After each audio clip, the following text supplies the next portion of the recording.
I don't know what he does for a living. I don't even know if he lives here in Landview. Well, maybe he's not even living at all. Maybe you just imagined him. Maggie, come on. You've got to admit that this whole thing sounds so far-fetched. I mean, a mysterious hero popping up in the middle of a parking lot and coming to a lady's rescue. Well, we can't all live the fascinating life of an assistant district attorney.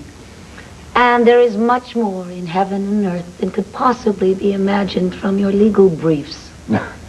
Dorian, could Yes? you give me some kind of physical description? Oh, let me guess. He was tall, dark, handsome, and he had a patch over one eye. Make that a patch over both eyes. He was unshaven, hadn't shaved for a couple of days. He was wearing a scuffed-up leather jacket.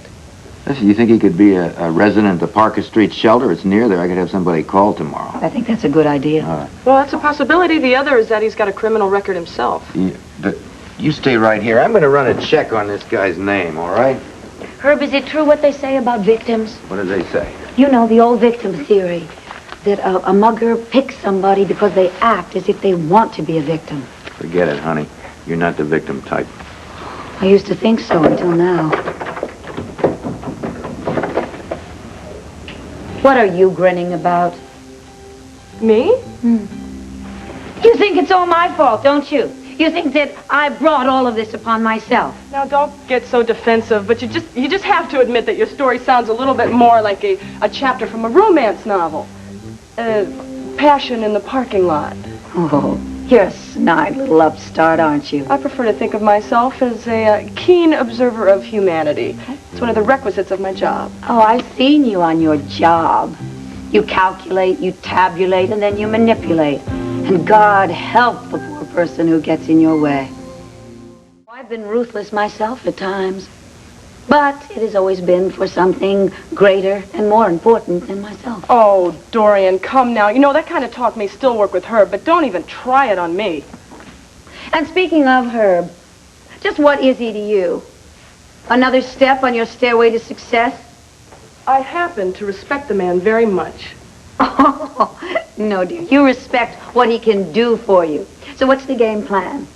Are you going to bat your eyes at him and take him to bed, and then when he's not looking, take away his job?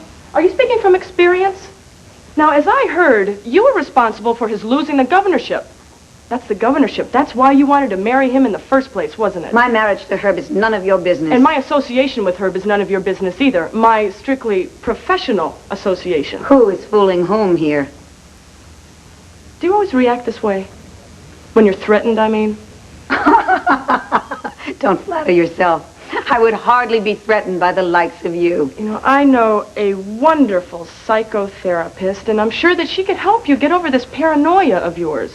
Isn't this a coincidence? I know a wonderful veterinarian.